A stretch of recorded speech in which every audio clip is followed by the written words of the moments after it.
Hello friends, मैं स्तुति। आज हम बात करेंगे सोलेनेसी फैमिली के बारे में। सबसे पहले हम इसके डिस्ट्रीब्यूशन के बारे में बात करेंगे। तो जो सोलेनेसी फैमिली है, इसमें 85 जेनर और 2200 स्पीसीज पाए जाते हैं। और सोलेनेसी फैमिली का सबसे लार्जेस्ट जीनस सोलेनम होता है। और जो सोलेनम है उसमें 1500 स्पीसीज पाए जाते हैं। और सोलेनेसी फैमिली का जो मेन प्लांट है वो सोलेनम ट्यूबरोजम है, सोलेनम निग्रम है, निकोशियाना टोबैकम है। अब इसके हम हैबिट के बारे में बात करेंगे। The species belong to this family are either erect or climbing हर। जो सोलेनेसी फैमिली है उसका जो प्लांट होता है इरेक्ट होता है या क्लाइंबिंग हर्ब होता है, श्रब होता है और रेयरली ट्री होता है। लेकिन सोलेनम निग्रम है वो एक स्मॉल हर्ब है, लेकिन जो सिस्टोनम नेक्टेरियम है वो एक स्मॉल श्रब है। अब हम लोग बात करेंगे इसके वेजिटेटिव कैरेक्टर के बारे में। तो सबसे पहले हम इसके रूट के बारे में बात करेंगे। तो जो सोलेनेसी फैमिली है उसमें टैप रूट और एडवेंटिशियस रूट पाए जाते हैं। मीन्स टैप रूट का मतलब ये हुआ जो रेडिकल से निकले, और एडवेंटिशियस का रूट का मतलब ये हुआ जो अदर देन रेडिकल से निकले, उसे हम एडवेंटिशियस रूट कहते हैं। अब हम इसके लीव्स के बारे में बात करेंगे। तो जो सोलेनेसी फैमिली है उसमें अल्टरनेट लीफ पाया जाता है और रेयरली वॉर्ल्ड होता है, और ये एक स्टिपुलेट होता है, और जो इसका मार्जिन है वो एंटायर होता है। अल्टरनेट का मतलब ये हुआ कि ये लीव्स का मेन डिवीजन है, लेकिन जो ये लीव्स निकलेगा एक इधर एक इधर एक इधर, इसे हम अल्टरनेट लीफ के बारे में जानते हैं। कभी कभी ये वर्ल्ड में होता है, मतलब ये झुंड में ऐसे पाए जाते हैं। एक स्टिपुलेट मतलब ये होता है, इसमें स्टिप्यूल नहीं पाया जाता है। अब हम इसके स्टेम के बारे में बात करेंगे। तो जो सोलेनेसी फैमिली है उसका स्टेम इरेक्ट होता है, ब्रांच होता है, हर्बेसियस होता है, सिलिंड्रिकल होता है, ग्लैब्रस होता है और हेयरी होता है। मतलब जो स्टीम होता है वो लंबा होता है, इरेक्ट मतलब सीधा होता है। जो स्टीम है उसका जो अब हम स्टीम के बारे में बात करते हैं। जो स्टीम होता है वो सीधा होता है, मीन्स इरेक्ट होता है, ब्रांच्ड होता है, मीन्स शाखित होता है, और हर्बेसियस होता है, मतलब बहुत ही वीक स्टीम पाया जाता है। और सिलिंड्रिकल का सिलेंडर के आकार का होता है, और ग्लैब्रस का मतलब ये वो चिकना होता है। अब हम इसके इन्फ्लोरेसेंस के बारे में बात करेंगे।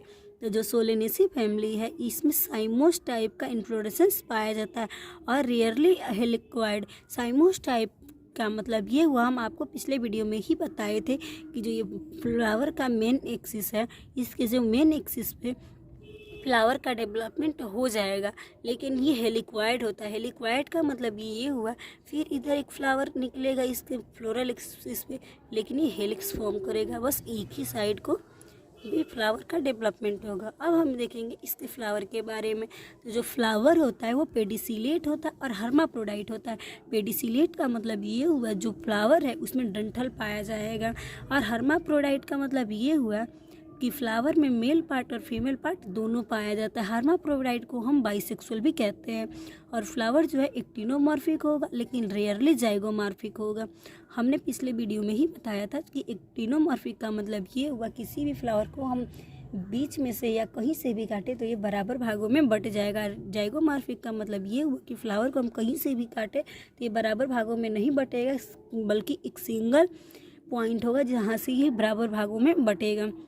और हाइपोगाइनस का मतलब ये हुआ जो ओवरी है उसके नीचे से फ्लोरल पार्ट का डेवलपमेंट होगा, और ये ब्रैक्ट और ब्रैक्टियोल इसमें एब्सेंट होगा। और फ्लावर जो होगा कंप्लीट होगा। कंप्लीट का मतलब अब फ्लावर का चारों पार्ट प्रेजेंट हो गया, मीन्स कैलिक्स, कोरोला, एंड्रोस्टियम, गाइनोशियम। अब हम कैलिक्स के बारे में बात करेंगे। तो जो कैलिक्स होता है सोलेनेसी फैमिली में वो 5 होता है, और ये गैमोसेप्लस होता है। गैमोसेप्लस का मतलब ये होगा जो सेपल होगा वो एक दूसरे से जुड़े हुए रहेंगे, मतलब फ्यूज होंगे, और ये परसिस्टेंट होंगे। परसिस्टेंट का मतलब ये होगा जो कैलिक्स है वो फ्रूट के साथ अटैच्ड होगा, और after must the ingress the fruit. और सोलेनेसी फैमिली में जो कोरोला मीन्स पेटल की संख्या 5 होगा, और ये भी गैमोपेटलस होगा। और गैमोपेटलस का मतलब ये होगा जो पेटल होगा वो एक दूसरे से फ्यूज्ड होगा, और ये फनल शेप्ड का होगा, मतलब कुपीनुमा स्ट्रक्चर होगा इसका। और रोटेट टू ट्यूबलर, और ट्यूबलर होकर रोटेट करेगा।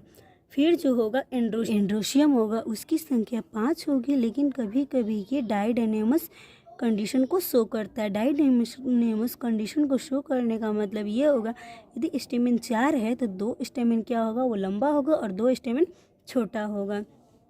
लेकिन कभी कभी ये शो नहीं करता है। लेकिन जो एंथर होगा वो डाइथिकस होगा। डाइथिकस का मतलब ये होगा, जो एंथर के में जो लोब होती है वो 2 होगी।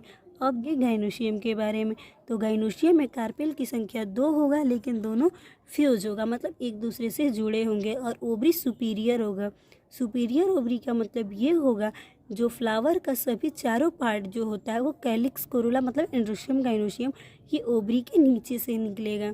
और ये बाइलॉक्यूलर होगा। बाइलॉक्यूलर का मतलब होगा कि जो गाइनोशियम है उसमें लॉक्यूल की संख्या 2 होगी। अब और ये कभी कभी ये टेट्रालॉक्यूलर भी कंडीशन को भी शो करता है। टेट्रालॉक्यूलर कंडीशन का मतलब ये होगा, लॉक्यूल की संख्या 4 होगी, क्योंकि कभी कभी इसमें फाल सेप्टेशन का फॉर्मेशन होने लगता है। अब हम बात करेंगे प्लेसेंटेशन के बारे में। तो जो सोलेनेसी फैमिली है, इसमें एक्साइल प्लेसेंटेशन पाया जाता है। एक्साइल प्लेसेंटेशन का मतलब ये हुआ, जो ओव्यूल है वो ओवरी के सेंटर में पाया जाता है, इसे हम एक्साइल प्लेसेंटेशन कहते हैं। और बात करेंगे फ्रूट के बारे में। तो जो फ्रूट है वो बेरी पाया जाता है, और सीड में इंडोस्पर्मिक होता है। और पोलिनेशन इंटीमोफिलस होगा। इंटीमोफिलस का मतलब ये होगा कि जो पोलिनेशन होगा वो इंसेक्ट के द्वारा होगा। अब हम बात करेंगे फ्लोरल फार्मूला के बारे में। तो हम सोलनम निग्रम का फ्लोरल फार्मूला देखेंगे। तो इसका जो फ्लावर होता है एक्टिनोमॉर्फिक होता है और यूनिसेक्सुअल होता है, या तो मेल होगा या तो फीमेल होगा। तो हम एक्टिनोमॉर्फिक का साइन बनाएंगे और फीमेल का बना देंगे। फिर जो कैलिक्स होगा वो 5 होगा, और कोरोला की संख्या भी 5 होगा, लेकिन ये गैमो पेटलस होगा, तो इसको हम कोष्ठ में कर देंगे। फिर एंड्रोशियम की संख्या भी 5 होगी, लेकिन ये ईपी पेटलस होगी। ईपी पेटलस होगी तो हम एंड्रोशियम को सी से जोड़ देंगे। फिर गाइनोशियम की संख्या 2 होगी, लेकिन ओवरी सुपीरियर होगी, तो हम नीचे इसके साइन बना देंगे और इसे कोष्ठ में कर देंगे। अब हम इसके फ्लोरल डायग्राम देखेंगे, जैसे कि आप लोग देख रहे हैं। अब हम बात करेंगे सोलेनेसी फैमिली के इम्पोर्टेंस के बारे में। तो जो पहला देखेंगे सोलेनम ट्यूबरोजम। सोलेनम ट्यूबरोजम का मतलब हुआ आलू। तो इसका आलू का जो ट्यूबर है उसको हम लोग वेजिटेबल के रूप में यूज करते हैं, और इसका मेन सोर्स होता है स्टार्च। अब हम बात करेंगे सोलेनम मेलनजिएंसिस। सोलेनम मेलनजिएंसिस का मतलब हुआ ब्रिंजल, मीन्स ब्रिंजल का मतलब हुआ बैगन। और जो बैगन है उसको भी हम लोग वेजिटेबल के रूप में यूज़ करते हैं, और इसका मेन नेटिव है इंडिया। और अब हम बात करेंगे सोलेनम निग्रम के बारे में। तो सोलेनम निग्रम का जो फ्रूट है वो फीवर में, डायरिया में, आई डिजीज़ में और हाइड्रोफोबिया में यूज किया जाता है। और इसका जो जूस है प्लांट का वो क्रोनिक इनलार्जमेंट ऑफ लीवर में यूज होता है, और ब्लीडिंग पाइल्स में भी यूज होता है। निकोशियाना टोबैकम। निकोशियाना टोबैकम का मतलब ये हुआ तंबाकू, और जो तंबाकू का लीफ होता है उसमें एल्कोलॉइड पाया जाता है, जिसे इंसेक्टिसाइड के रूप में यूज करते हैं। और इसके लीफ के हम लोग स्मोकिंग पर्पस में भी यूज किया जाता है। और इस